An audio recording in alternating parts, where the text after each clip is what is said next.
नमस्कार। आपका अखबार के YouTube चैनल पर आपका स्वागत है। मैं हूं प्रदीप सिंह। महाराष्ट्र में उद्धव ठाकरे की पार्टी टूट गई और उनको पता नहीं चला। एकनाथ शिंदे बगावत कर रहे हैं, इसका उनको आभास नहीं हुआ। जब पहली बार विधायक उनके सूरत गए तो उन्हें लगा कि ये कुछ दिन की बात है, मामूली सी बात है, सब ठीक हो जाएगा। उन्होंने जो एमिसरी भेजे, जो उनके दूत गए, वो दरअसल वो खुद ही बगावत करने वालों में शामिल थे, उधर ही रह गए और धीरे धीरे सब कुछ उद्धव ठाकरे के हाथ से निकल गया। तब शरद पवार ने बड़ा आश्चर्य जाहिर किया था और शरद पवार को बताया था कि इनको राजनीति का अनुभव नहीं है, नौसिखिए हैं, इसलिए जो है पार्टी हाथ से निकल गई और उनको अंदाजा भी नहीं लगा। लेकिन शरद पवार की पार्टी में क्या हो रहा है? क्या उनकी पार्टी में सब कुछ ठीक ठाक है? ठीक ठाक है ये तो शरद पवार भी जानते हैं कि नहीं है। इसीलिए उन्होंने जो सक्सेशन प्लान बनाया, जो उससे पहले जो इस्तीफे का उन्होंने नाटक किया, उसका मकसद एक ही, उसका उद्देश्य एक ही था कि पहले अपनी सत्ता को स्थापित करना, कि अपने अधिकार को स्थापित करना कि अब भी मैं कंट्रोल में हूं पार्टी के।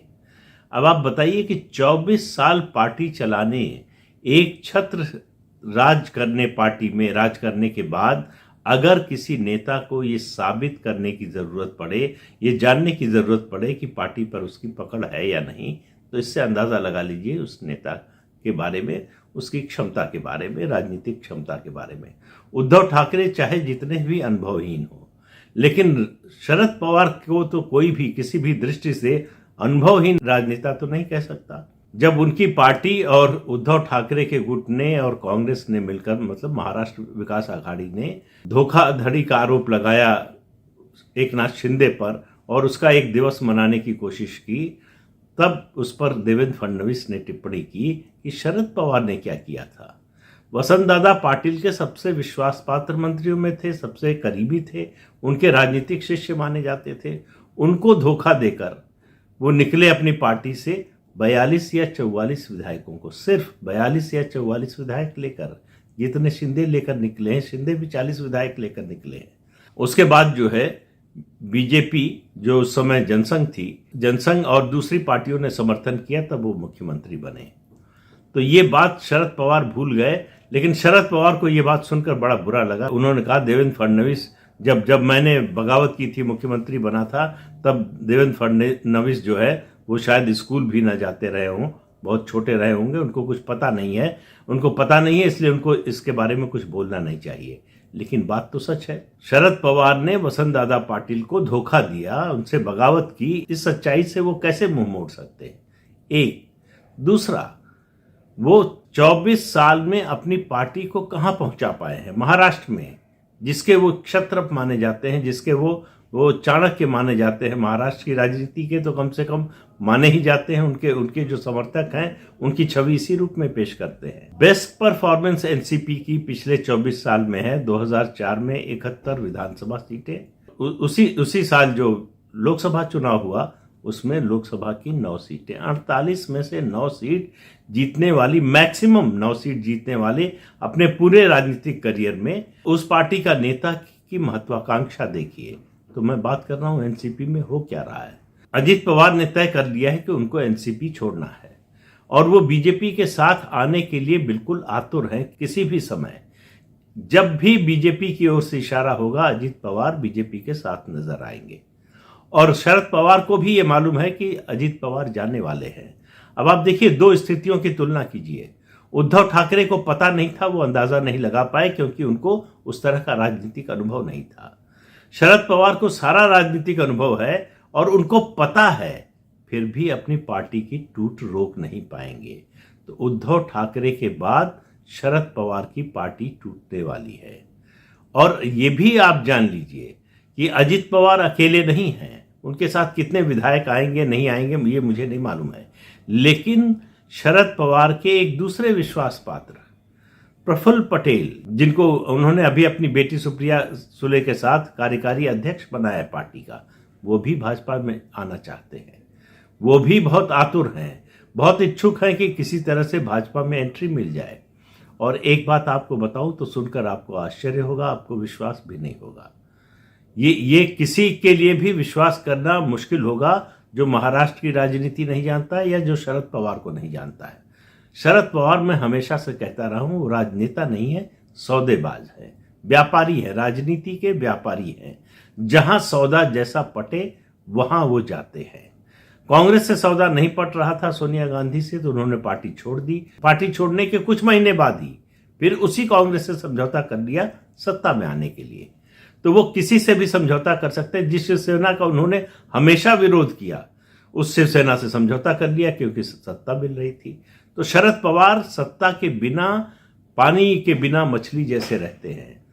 हर समय उनको सत्ता चाहिए या सत्ताधारी लोगों का साथ चाहिए। मुश्किल यह है कि इस समय दोनों हासिल नहीं है, न केंद्र में और न राज्य में। दोनों जगह सत्ताधारी दल से दूर है। ये बेचैनी उनके अंदर की जो छटपटाहट है वो देखने को मिल रही है। दूसरा, उनको मालूम है कि जब 24 साल में उनके जैसा अनुभवी और उनके कद का नेता महाराष्ट्र में अपनी पार्टी को इतना मजबूत नहीं बना पाया कि वो नंबर 1 की पार्टी बन जाए, या फिर वो ऐसी स्थिति में पहुंचे कि अपने आप अपने बूते पर सरकार बना ले। लोकसभा में कम से कम ज्यादा नहीं तो आधी सीटों पर कब्जा कर सके, ऐसा कभी स्थिति आई नहीं। तो सुप्रिया सुले का तो कोई अनुभव नहीं है, संगठन चलाने का तो बिल्कुल अनुभव नहीं है। उनको केवल लोकसभा सदस्य के नाते कुछ कामकाज करने का अनुभव है, और उनकी सबसे बड़ी योग्यता है कि वो शरद पवार की बेटी है। इसके अलावा उनकी कोई राजनीतिक उपलब्धि नहीं है, कोई राजनीतिक उनका अनुभव उस तरह का नहीं है। संगठन या पार्टी चलाना तो उनके बस का है ही नहीं। तो शरद पवार जब तक है तब तक ये पार्टी चलेगी, ये शरद पवार को मालूम है। उनके बाद सुप्रिया सुले इस पार्टी को नहीं चला पाएंगी, ये उनको मालूम है। तो वो भविष्य का इंतजाम करना चाहते हैं। और जो मैं बात कहने जा रहा था जिस पर आप यकीन नहीं करेंगे, वो ये है कि शरद पवार खुद बीजेपी के साथ आना चाहते हैं। अब ये सुनने में बड़ी अजीब सी बात लगती है, लेकिन ये बात बिल्कुल सही है। उच्च स्तर पर इस तरह की बातचीत हो चुकी है, लेकिन शरद पवार आ नहीं पाएंगे। क्यों?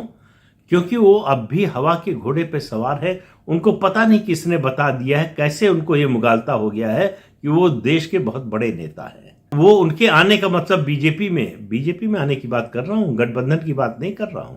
बीजेपी में आने की उनकी शर्तें जो है आप सुनेंगे तो उससे भी ज्यादा आश्चर्य होगा कि उनकी शर्त है कि उनके लिए तो अब 2 ही पद है, या तो प्रधानमंत्री या देश का राष्ट्रपति, और दोनों पद खाली नहीं है, और खाली होते भी तो बीजेपी देने वाले नहीं थी। ये शर्त जो है शरद पवार इससे पहले भी रख चुके हैं। राष्ट्रपति चुनाव से पहले इस तरह की बातचीत हो चुकी है। शरद पवार की इच्छा है कि उनको मालूम है कि नरेंद्र मोदी के रहते प्रधानमंत्री बनेंगे नहीं, और नरेंद्र मोदी न भी हो, कोई भी हो भारतीय जनता पार्टी का, शरद पवार को भारतीय जनता पार्टी कभी प्रधानमंत्री नहीं बनाएगी। अगर वो ऐसी स्थिति में हो, पार्टी को बंद करना पसंद करेंगे, लेकिन शरद पवार जैसे व्यक्ति को प्रधानमंत्री तो किसी हालत में नहीं बनाएंगे। राष्ट्रपति बनने की उनकी बड़ी महत्वाकांक्षा थी। उस समय खाली होने वाला था पद। उनको लग रहा था कि भारतीय जनता पार्टी का साथ देंगे, उसके समर्थन में होंगे, तो शायद भारतीय जनता पार्टी इसके लिए तैयार हो जाए। वो मर्जर करने को तैयार थे। 2 शर्तें थी, उनको राष्ट्रपति बनाना और उनकी बेटी को कैबिनेट मिनिस्टर केंद्र में बनाना। बीजेपी ने दोनों शर्तें मानने से मना कर दी, अब भी मना कर दिया है। लेकिन शरद पवार तैयार हैं। ये बात मैं इसलिए कह रहा हूं कि इससे आप अंदाजा लगाइए कि शरद पवार को अपनी पार्टी की हालत का अंदाजा है। उनको मालूम है कि ये पार्टी ज्यादा दिन चलने वाली नहीं है। तो शरद पवार आए ना आए, इतना तय है कि उनकी नेशनलिस्ट कांग्रेस पार्टी टूटने जा रही है, और उसकी टूट तय है। अजीत पवार तोड़ेंगे। बुधवार को दिल्ली में एनसीपी की एक बैठक हुई, उसमें अजीत पवार को नहीं बुलाया गया। उसमें सुप्रिया सुले, प्रफुल्ल पटेल और दूसरे नेता थे। बाद में प्रफुल्ल पटेल ने सफाई दी कि ये बैठक दरअसल कुछ संगठनों की थी, यूथ संगठन जो है, और जो छात्र संगठन है, और जो महिला संगठन है पार्टी का, उसकी बैठक थी। और अजीत पवार चूंकि इन संगठनों में से किसी के अध्यक्ष नहीं है, इसलिए उनको नहीं बुलाया गया। लेकिन सबको मालूम है कि क्यों नहीं बुलाया गया। अजीत पवार बोल चुके हैं कि उनको विपक्ष के नेता के पद पर नहीं रहना है, उनको संगठन का काम चाहिए। और उन्होंने इसके लिए ढाल बनाया है छगन भुजबल को। उन्होंने कहा कि छगन भुजबल के रहते, इतने बड़े पिछड़ा वर्ग के नेता के रहते हुए पार्टी का अध्यक्ष कोई पिछड़े वर्ग का क्यों नहीं हो सकता। और जैसे ही उन्होंने ये बॉल फेंकी, फुल टॉस फेंका अजीत पवार ने, छगन भुजबल ने तुरंत लपक लिया। उन्होंने कहा कि जरूर पार्टी की कमान जो है किसी पिछड़े वर्ग के नेता के पास होनी चाहिए, मैं हूं। उसके अलावा उन्होंने जितेंद्र अहवाड और दूसरे लोगों का नाम ले लिया, कहा कि ये सब सक्षम है। अब शरद पवार की मुश्किल हो गई। उन्होंने सफाई दी कि मैंने कई पिछड़ा वर्ग के नेताओं को आगे बढ़ाया, छगन भुजबल का नाम लिया, जितेंद्र अहवाड का नाम लिया और दूसरे नेताओं का नाम लिया। तो इस सब से पता चलता है कि शरद पवार बहुत मुश्किल के दौर से गुजर रहे हैं। उनके लिए पार्टी बढ़ाना तो छोड़ दीजिए, वो तो सपने की बात हो गई, पार्टी को बचाना मुश्किल हो रहा है। 2024 के लोकसभा उसके बाद विधानसभा चुनाव से पहले एनसीपी अगर एक रहती है तो आप समझिए ये दुनिया का 8वां आश्चर्य होगा, इससे कम नहीं। तो इसलिए एनसीपी का टूटना तय है। दूसरा, एक घटना और हुई है जिस पर लोगों की शायद नजर नहीं गई है। बहुत छोटा सा समाचार है कि बुधवार को अशोक चौहान, जो महाराष्ट्र विकास आघाड़ी की सरकार में मंत्री भी थे, कांग्रेस के नेता हैं, पूर्व मुख्यमंत्री हैं, उनके भाजपा में आने की बातचीत चलती रहती है। उसकी खबर आती है, उनकी ओर से खंडन आता है, फिर खबर आती है। ये सिलसिला पिछले 1-1.5 साल से चल रहा है। लेकिन सबको मालूम है कि अशोक चौहान कांग्रेस पार्टी में बहुत खुश नहीं है, संतुष्ट नहीं है। उनको लग रहा है कि यहाँ कुछ ज्यादा होने वाला नहीं है। लेकिन वो पार्टी छोड़ेंगे कि नहीं, ये मुझे नहीं मालूम है।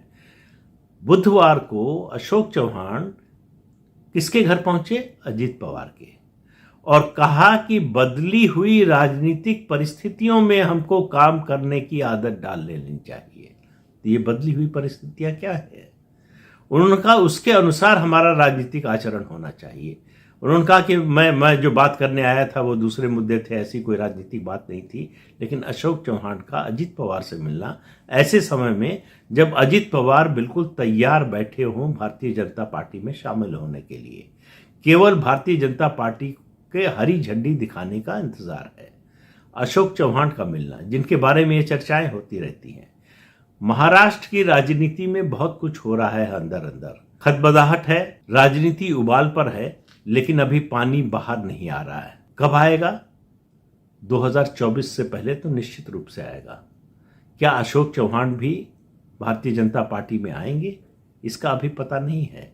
लेकिन कांग्रेस पार्टी की स्थिति वहां कर्नाटक के विधानसभा चुनाव जीतने के बावजूद बहुत अच्छी नहीं है। महाराष्ट्र में उसका कोई असर नहीं पड़ा है। हालांकि महाराष्ट्र पर उसका असर जरूर होना चाहिए था, लेकिन महाराष्ट्र कांग्रेस पर कांग्रेस की कर्नाटक की जीत का कोई असर नहीं पड़ा है। तो महाराष्ट्र विकास आघाड़ी जो सत्ता में आने के लिए बनी थी, 2019 के विधानसभा चुनाव के बाद उद्धव ठाकरे को उसने मुख्यमंत्री का पद दिला दिया, कांग्रेस और एनसीपी के नेताओं को मंत्री का पद दिला दिया, लेकिन वो ज्यादा दिन टिक नहीं पाया। अब ये आघाड़ी यानी ये गठबंधन चुनाव तक बना रहेगा, इस पर बड़ा सवाल है। इसके आसार तो नहीं दिख रहे हैं। ये इसी रूप में तो किसी भी हालत में नहीं रहेगी। कितनी टूट होगी और वो टूट कितनी बड़ी होगी, देखने की बात सिर्फ यही है। तो अजीत पवार और अशोक चौहान का ये मिलन, ये उनकी ये बैठक, ये उनकी ये मुलाकात क्या राजनीतिक गुल खिलाएगी, ये आने वाले दिनों में पता चलेगा। 16 या 17 जुलाई से विधानसभा का सत्र शुरू हो रहा है महाराष्ट्र की। उसमें नजर आएगा कि कौन किस तरफ खड़ा है और कौन किसके लिए बैटिंग कर रहा है। उस समय राजनीतिक जो धड़ेबाजी है थोड़ा और स्पष्ट हो जाएगी, और मुझे लगता है सत्र खत्म होते होते काफी कुछ स्पष्ट हो जाएगा कि महाराष्ट्र विकास आघाड़ी का स्वरूप क्या होगा चुनाव से पहले। तो इस अंक में इतना ही। अगले अंक में फिर मिलेंगे किसी नए मुद्दे के साथ। तब तक के लिए अनुमति दीजिए। आपसे अनुरोध है कि ये चैनल देखिए, शेयर कीजिए, लाइक कीजिए और सब्सक्राइब जरूर कीजिए। नमस्कार।